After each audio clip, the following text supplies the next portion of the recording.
la ruina de una vida. Mateo 7:24. Cualquiera pues que me oye estas palabras y las hace, le compararé a un hombre prudente que edificó su casa sobre la roca. Descendió lluvia, vinieron ríos y soplaron vientos y golpearon contra aquella casa, y no cayó porque estaba fundada sobre la roca. Pero cualquiera que me oye estas palabras y no las hace, le compararé a un hombre insensato que edificó su casa sobre la arena. Descendió lluvia, vinieron ríos, soplaron vientos y dieron con ímpetu contra aquella casa, y cayó, y fue grande su ruina. La importancia de estas palabras depende de cómo aceptamos la infalibilidad de Jesucristo y la divinidad de Jesucristo. Si de verdad crees que Él es el Hijo de Dios, estas palabras son de mucha importancia. Y a mí me gusta comenzar leyendo el final del mensaje para que sepamos la seriedad, la importancia de cada palabra que está incluido en este sermón. Entonces dice el Señor: el que oye estas palabras, cada uno va a oír estas palabras. Pero entre los que oímos hay dos categorías: los que oyen y no hacen, y los que hacen o lo ponen en práctica. Uno representada por una casa edificada sobre piedra, y otro representada por una casa edificada sobre arena. En capítulo 5 es donde tenemos el comienzo de este sermón. Capítulo 5:1, viendo la multitud, subió al monte. Sentándose, vinieron a él sus discípulos, y abriendo su boca les enseñaba diciendo: bienaventurados los pobres en espíritu, porque de ellos es el reino de los cielos. Bienaventurados los que lloran, porque ellos recibirán consolación. Bienaventurados los mansos, porque ellos recibirán la tierra por heredad. Bienaventurados los que tienen hambre y sed de justicia, porque ellos serán saciados. Bienaventurados los misericordiosos, porque ellos alcanzarán misericordia. Bienaventurados los de limpio corazón, porque ellos verán a Dios. Bienaventurados los pacificadores, porque ellos serán llamados hijos de Dios. Bienaventurados de los que padecen persecución por causa de la justicia, porque de ellos es el reino de los cielos. Bienaventurados sois cuando por mi causa os vituperen y os persigan, y digan toda clase de mal contra vosotros mintiendo. Gozaos y alegraos, porque vuestro galardón es grande en los cielos, porque así persiguieron a los profetas que fueron antes de vosotros. Vosotros sois la sal de la tierra, pero si la sal se desvaneciere, ¿con qué será salada? No sirve más para nada, sino para ser echada fuera y hollada por los hombres. Vosotros sois la luz del mundo. Una ciudad asentada sobre un monte no se puede esconder, ni se enciende una luz y se pone debajo de un almud, sino sobre el candelero, y alumbra a todos los que están en casa. Así alumbre vuestra luz delante de los hombres, para que vean vuestras buenas obras y glorifican a vuestro Padre que está en los cielos. El rey subió, se sentó sobre una roca, como si fuera su trono, y comenzó este gran discurso que podemos llamar la Carta Magna del cristianismo. Estableció los principios espirituales de su reino, porque Cristo vino a establecer su reino en la tierra. Los discípulos entendieron bien, porque un día le preguntaron: ¿cuándo vas a establecer el reino? Y él le contestó que ellos no tenían que preocuparse del cuándo, pero recibirían poder después que el Espíritu Santo vendría sobre ellos. Pero nos enseñó a orar también en este sermón del monte: vénganos tu reino. El Rey Jesucristo ha venido a establecer un reino. Y ese reino no es un reino material, un reino espiritual. Y el rey reina y gobierna en los corazones de sus súbditos. Y para mí es indudable que mundialmente, universalmente, el Espíritu Santo está hablando sobre este sermón del monte para que podamos tener unos cimientos en nuestra vida cristiana muy importantes. Durante muchos años yo no tomé mucho caso en mi vida espiritual del sermón del monte. Lo veía como algo tan inalcanzable, tan bueno, consejos tan preciosos, pero que no pensaba que el Señor requería, hasta que esa revelación me llegó un día. Y el Señor dijo, el que no hace esto va a arruinarse y grande será su ruina. No es el que esté de acuerdo, no es el que escucha, sino el que hace todas estas palabras. Así que tenemos un reto tremendo, un reto tremendo. El Señor quiere que seamos como Jesucristo. Dios quiere muchos hijos en la imagen de su Hijo Jesucristo, en la imagen espiritual, moral de su Hijo. Entonces nuestra meta debe ser esto, de ser íntegro en carácter como Jesucristo. Entonces aquí el rey se siente y pronuncia su carta magna, pronuncia el establecimiento de estos principios bíblicos y espirituales y dice, el reino de los cielos es así. Y para entrar, solamente los que son pobres en espíritu pueden ser ciudadanos de este reino. Comienza claramente con la puerta. Pone la puerta muy estrecha. Dice que la puerta es muy estrecha, angosta la puerta, estrecha el camino que conduce a la vida y pocos son los que la hallan. Pocos son los que la hallan. Nosotros, pastores, siempre queremos mucha multitud y queremos que se llenen las iglesias y con razón. Pero de esa multitud siempre hay un remanente. El remanente que resume las condiciones de esta carta magna, que es pobres en espíritu. Bienaventurados los pobres en espíritu, porque de ellos es el reino de los cielos, dando a entender que los demás quedan descartadas, solamente de los pobres en espíritu. Palabra pobre en espíritu pues significa mucho para muchos, diferentes cosas, pero en su esencia, pobres en espíritu significa uno que no está confiando en sí mismo, uno que se nota y se da cuenta que es bancarrota, que no tiene nada, que es destituido y que necesita cada momento del Señor. Es el opuesto de la vanagloria, el opuesto del orgullo, el opuesto de todo lo que sea altivez. Es tan diferente que el mundo. El mundo dice, bienaventurados los fuertes, bienaventurados los agresivos, bienaventurados los que tienen esa confianza en sí mismo y dan esa imagen de autosuficiencia. Ese es el mundo, pero la Biblia dice, bienaventurados los pobres en espíritu, los mansos, los humildes, los que dicen, sin Él nada puedo hacer, los que saben que la carne nada aprovecha, y lo que entiende la palabra de Cristo cuando dijo, sin mí nada puedes hacer.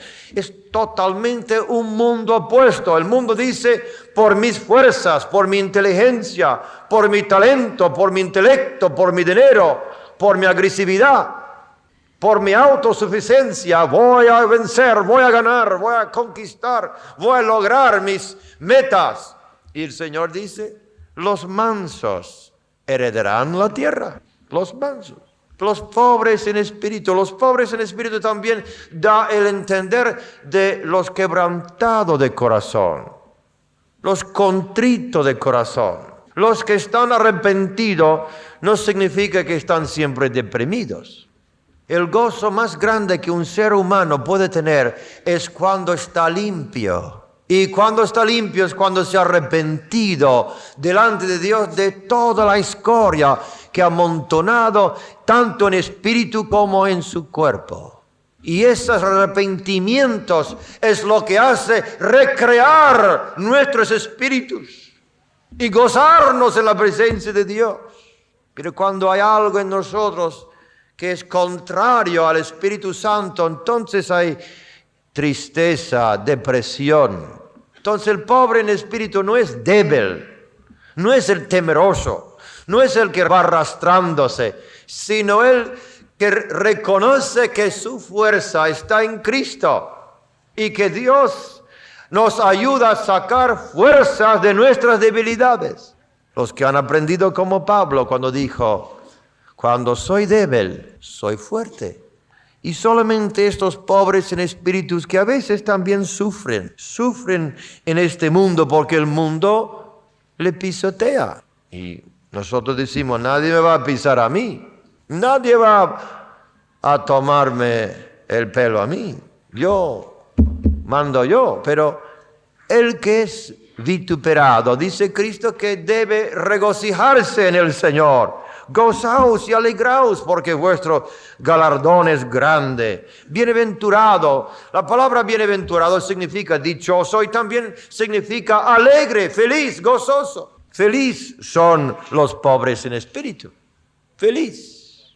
Y cuando lloramos esas lágrimas de arrepentimiento producido por el Espíritu Santo, mientras caen las lágrimas, sube el gozo.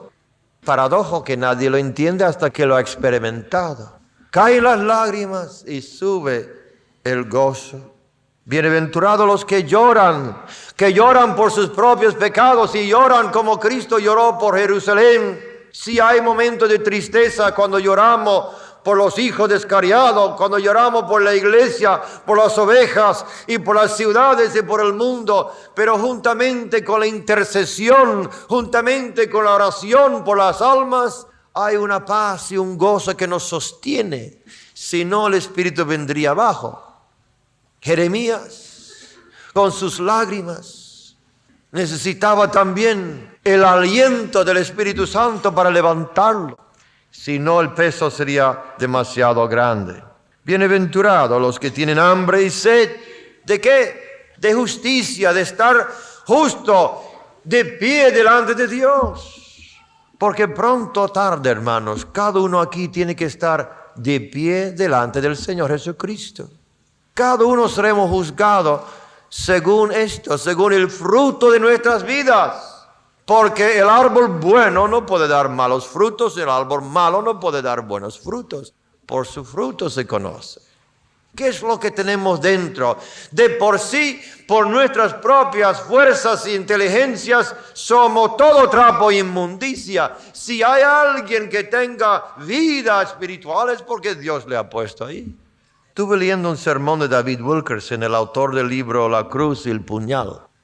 Y en este sermón dice estas palabras que voy a citar.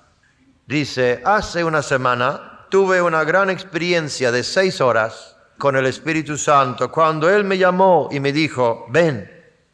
Y me mostró viajando a través del universo, pasando las estrellas en una oscuridad total.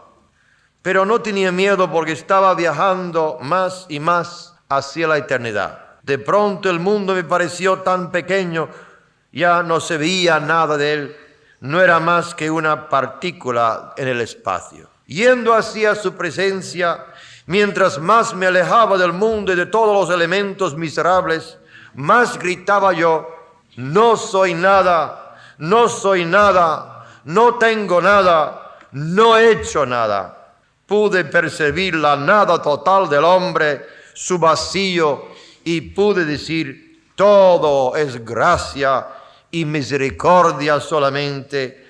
Eso es todo lo que tengo. Todo lo que tengo no es nada más que gracia y misericordia. Y en ese momento el Señor me dijo, David, hay algo más importante que tu ministerio, más importante incluso que tu familia y que cualquier otra cosa. Y es esto, conocerme a mí. Palabras me tocaron profundamente al leerlo. Pasé casi toda la noche en oración delante de Dios. Y fue tan dulce la presencia del Señor a mi corazón, renovando mi espíritu, renovando mi mente, renovando mi alma. No hay nada más importante que conocer a Cristo. Porque llegará el momento en nuestras vidas, hermanos, si no hemos hecho las palabras del Señor, si no le hemos puesto en práctica, solamente le hemos oído, que el Señor dirá, apartaos de mí, obradores de iniquidad, que no os conozco. Y la otra cara de la moneda es que cuando dice Cristo no os conozco, es que ellos no le han conocido a Él tampoco íntimamente. Y la cosa más importante es de conocerle, porque conociéndole somos cambiados, como mirando un espejo, transformado diariamente. Lo demás, hermanos, es tan pasajero, que sea éxito o que sea fracaso. Lo importante es conocerle. Lo importante es reconocer que no somos nada, no tenemos nada, no podemos hacer nada. Y todo es pura gracia, pura misericordia, hermanos. Yo creo que en los momentos más profundos de mi vida espiritual me pasó en México leyendo el libro, creo que era de Moody, Todo por gracia. Si puedes leerlo, espero que le toque a ti como me tocó a mí. Todo por gracia. Y pasé, no sé el tiempo, llorando la presencia de Dios cuando reconocí lo nada que soy y lo grande que es el Señor, lo grande que es su misericordia. Así que si quieres ser miembro de esta ciudadanía, de esta ciudad celestial que bajará como una novia adornada, tienes que tener este elemento en tu espíritu. Pobre en espíritu, mansos, los que son vituperados, los que son tratados incluso injustamente, no demanda tu justicia, porque la Biblia dice, vosotros sois la sal de la tierra, y si vamos a ser sal, tenemos que ser diferentes, tenemos que ser distintos. Si vamos a actuar igual que los demás, ¿cómo vamos a ser sal? ¿Cómo podemos impedir la putrefacción, la corrupción, la inmoralidad si somos iguales? Vosotros sois la sal de la tierra. No hay otra sal. No hay otra cosa que impide la corrupción. Y nosotros podemos maldecir las tinieblas. Y podemos decir qué inmoral, qué sucio, qué Sodoma y Gomorra en que vivimos. O podemos darnos cuenta que si el mundo está así, en parte la iglesia tiene la culpa. Porque si hay bastante sal, la corrupción se detiene. Y es bueno que sepamos que tenemos una identidad. Y esa identidad es nuestra tarea. Tú dices, pues ¿qué debo hacer en la iglesia si no cojo el púlpito? Y hay iglesias que tienen luchas de poder a ver quién va a coger las riendas de la autoridad. Humíllate, sé el siervo de todo. Pero si tú quieres saber tu identidad y quieres saber también tu tarea, Cristo lo ha dado aquí en esta carta magna. Dijo, vosotros sois la sal, no tengo otra sal. Vosotros debéis impedir la corrupción donde quiera que estén. Leyendo la autobiografía de Finney, estaba en un tren. Y yo no sé si estaba leyendo la Biblia o orando en el tren mientras viajaba. Y llegó un hombre y dice, ¿tú quién eres? Tú me convences de pecado. Y comenzaron a hablar y cayó el hombre de rodillas llorando y luego otro y otro. Y pronto el vagón entero estaba en llamas. Porque la presencia de un hombre lleno de luz, lleno de poder, lleno de fuerza, emanaba esa gloria de Dios. Cuánto anhelo que mi presencia trae la bendición de Dios. Vosotros sois la luz. La luz tiene su característica a brillar. La luz tiene su característica a manifestar, a mostrar lo que es sucio. Sin gafas, mis camisas son siempre más limpias que con gafas. O se le mira en la sombra, pues no se nota. Póngalo en el sol. Y como dijo una señora escocés, el marido estaba mirando la camisa y dice, no está muy sucio. Ella dice, si es dudoso, es sucio. Si es dudoso, es sucio.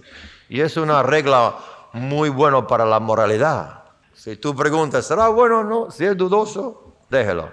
Ahora Cristo puso otra regla, dice, si vuestra justicia no fuere mayor que la de los escribas y fariseos, no entraréis en el reino de los cielos. Primeramente, pobre en espíritu. Segundo, que la justicia nuestra tiene que ser mayor que los fariseos y escribas. Tú dices, eso es fácil. No sé si es tan fácil. Ayunaban 2 o 3 veces a la semana. Pagaban diezmos de todo. Y Cristo nunca le condenó por pagar diezmos. Dijo, tenía que haber hecho esto y no olvidarte de la misericordia y la compasión. Iban puntualmente al tabernáculo o la sinagoga. Cumplían la ley con exactitud. Observaban todas las reglas de Moisés. Incluso pasaban el día leyendo la ley de Moisés y cumpliendo sus ritos y ceremonias. Eran escrupulosos en todo. Y dice Cristo, si tu justicia no sobrepasa, no fuere mayor que de ellos, no va a entrar. Pero lo que ellos tenían era algo exterior. Cristo dijo, vosotros sois como tumbas blanqueadas, de dentro huesos podridos. Lavad el plato fuera y de dentro también. Dice, de fuera tenéis apariencia de santidad, pero de dentro yo conozco tus corazones. Y era una hipocresía, una superficialidad. Entonces Cristo quiere no solamente que seamos santos exteriormente, sino lo íntimo del corazón, lo profundo del alma, en lo secreto, demanda Dios veracidad y verdad y integridad. Dios quiere que seamos sinceros, totalmente opuesto al mundo. El reino de Dios está basado en la transparencia, la honestidad, la sinceridad. ¿Cómo puede arrepentirse si no eres sincero? La Biblia dice que el corazón no regenerado es engañoso sobre todas las cosas. ¿Quién la podrá entender? Pero el corazón regenerado no debe ser engañoso. Ese es el corazón malvado del hombre en su estado salvaje, en su estado natural. Pero queridos hermanos, somos nacidos de nuevo, ¿o no? ¿No dice la Biblia, sois nuevas criaturas? ¿No dice la Biblia, pondré un espíritu nuevo y un corazón nuevo dentro de vosotros? El principio de este nuevo reino es la sinceridad en todos nuestros tratos, en todos nuestros asuntos. Porque un engaño pequeño indica un corazón malvado que tiene potencial de un engaño mayor. Yo creo que Dios mire las cosas microscópicas del mundo, mire las cosas pequeñas, ¿no le parece? Y dice el Señor, el que es fiel en lo poco, será fiel en lo mucho. Pero esas cosas pequeñas indican lo que hay. El que es infiel en lo que es de otro, ¿quién le va a dar las riquezas espirituales? Dice David, después de su pecado de inmoralidad, y fue reprendido y se arrepintió, dijo, he aquí tú amas la verdad en lo íntimo. En lo secreto me has hecho comprender sabiduría. Los sacrificios de Dios son el espíritu quebrantado. Al corazón contrito y humillado no despreciarás tú, oh Dios. Y Dios está buscando esto en nuestros corazones. Nosotros miremos las cosas de otro punto de vista, pero Dios mira al corazón.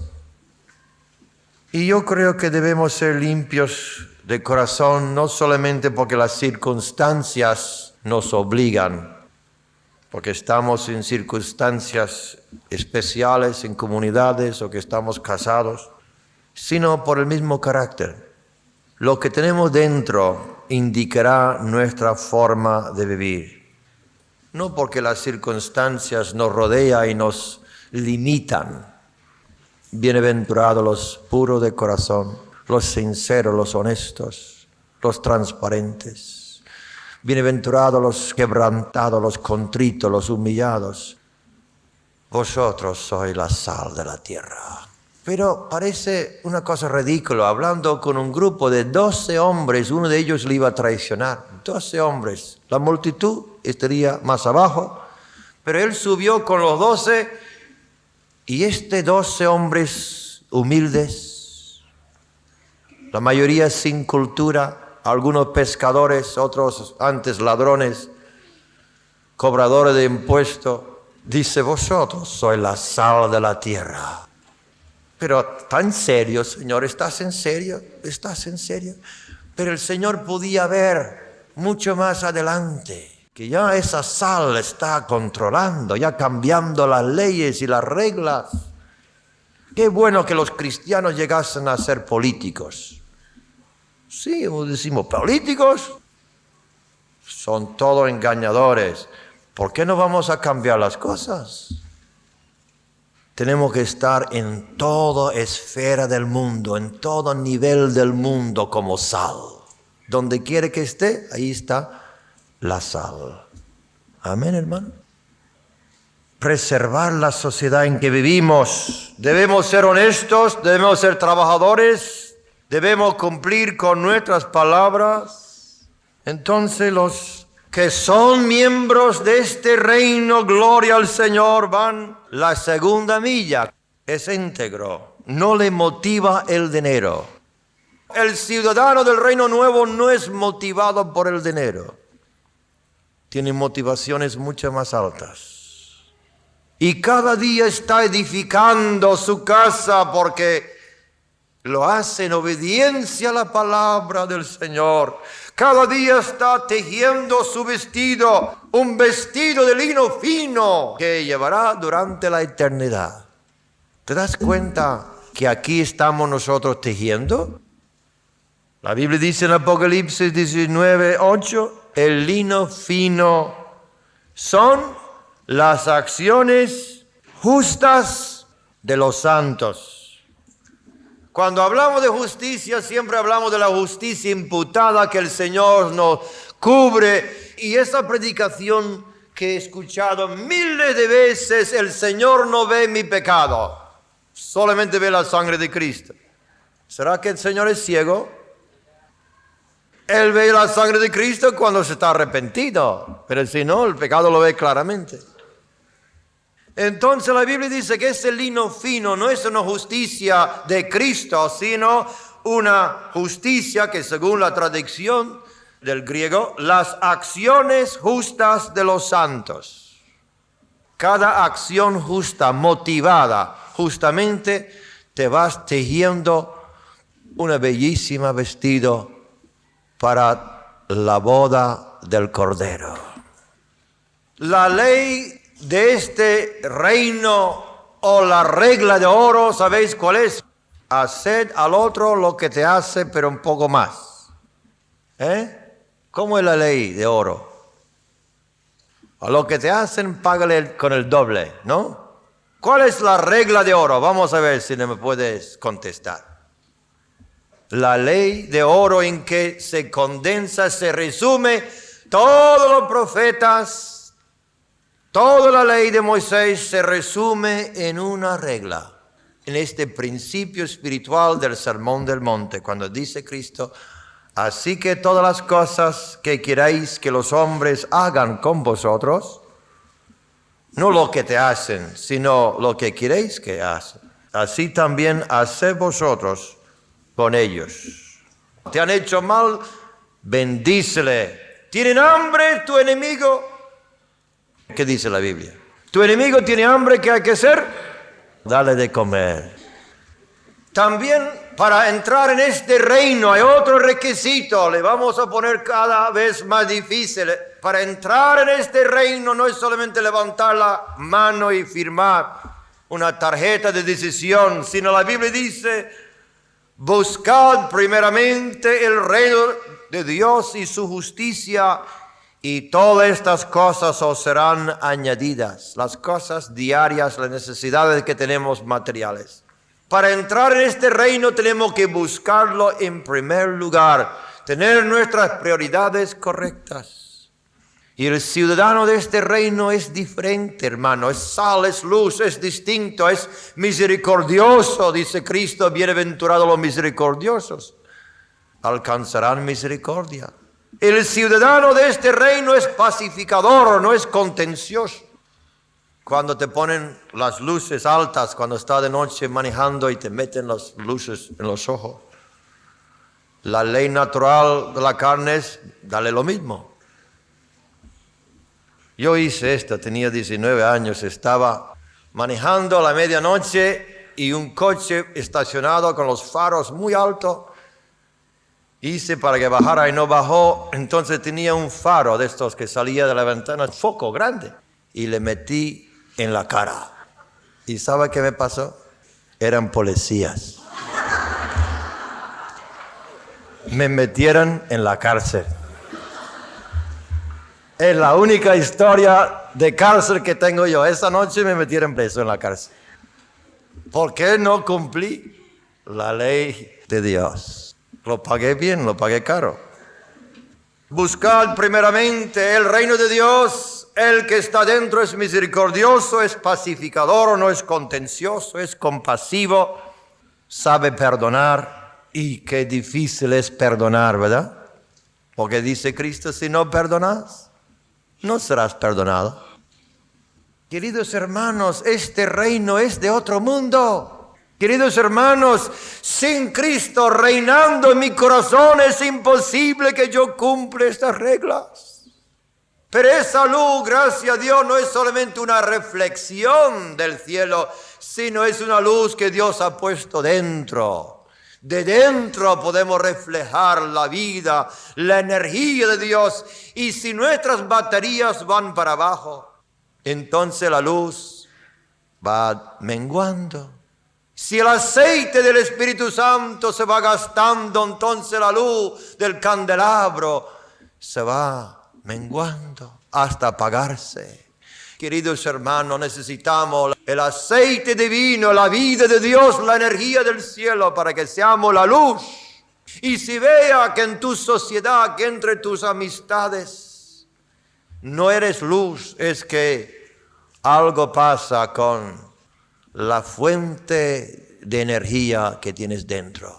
Si veas que ellos te influyen a ti más de lo que tú estás influyendo a ellos, parece que las tinieblas tienen más fuerza que la poca luz que tienes. ¿Es así o no?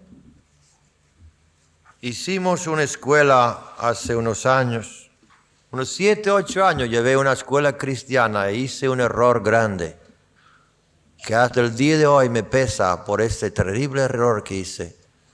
Y los niños de nuestras iglesias, de nuestras familias, como eran pocos, dije, vamos a añadir otros niños, aunque los padres no son creyentes, así se pueden ir convirtiendo, que los niños nuestros van a convirtiendo a los niños del mundo. ¿Y sabe qué pasó, no?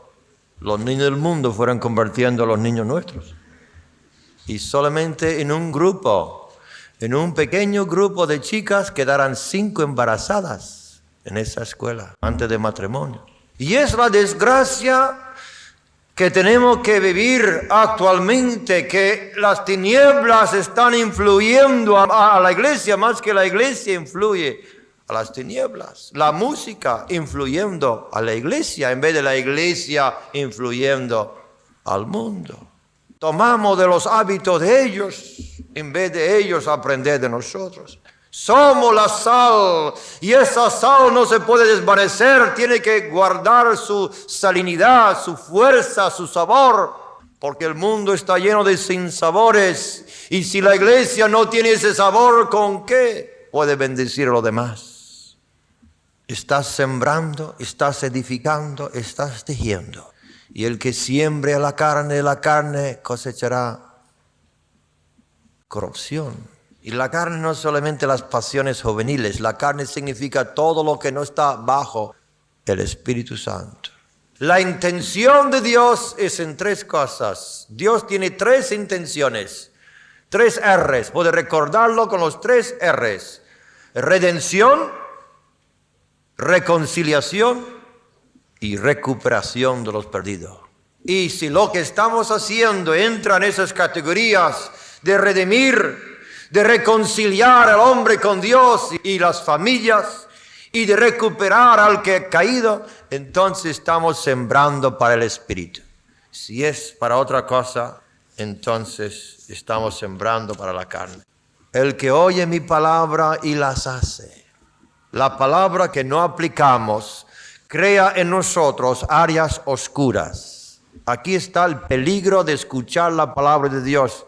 A veces es mejor no escucharlo que escucharlo y no aplicarlo. Crea áreas de oscuridad, áreas de nuestra vida que se endurece y que la luz que está en nosotros se cambie en tinieblas y que grande será esa tinieblas. Termino, hermanos, esperando que alguna de estas palabras haya llegado a donde tú vives, donde yo vivo, y que podemos poner en obras este gran sermón. Va estudiándolo, va aplicándolo. Hay 3 capítulos preciosos de enseñanzas. Recuerda que el camino es estrecho y angosta la puerta. ¿Estás entrando por un camino espacioso o por alguna cosa muy estrecha? Poco la hallan. Que sea tú el que haya ese camino. Recuerda que estamos edificando para la eternidad. Y a veces queremos ahorrar tiempo, ahorrar energías. Y nosotros que somos constructores sabemos la importancia de los cimientos. Parece un gasto inútil excavar y poner tanto hormigón armado. Hombre, pero cuando llega la tormenta, cuando le llega la lluvia, entonces será probado. Cuando vienen los temblores. Y queridos hermanos, los temblores van a llegar a tu vida. No solamente es la ruina final, pero hay muchos cristianos que caen en ruinas ahora. Se arruinan espiritualmente durante este corto viaje que tienen. Ya están arruinados porque no han puesto en práctica. Dicen, estoy de acuerdo con la Biblia, yo creo la Biblia, creo la palabra de Cristo. Pero si no lo ponemos en práctica, vamos a intentar en nuestros centros, comunidades, iglesias, hogares, de practicar lo que Dios nos manda.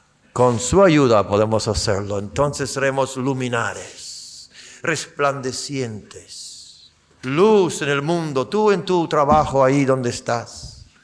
Te rodean gente que no comprenden. Alumbra. Tú que estás trabajando en un hogar, en un sitio donde no hay creyentes, alumbra.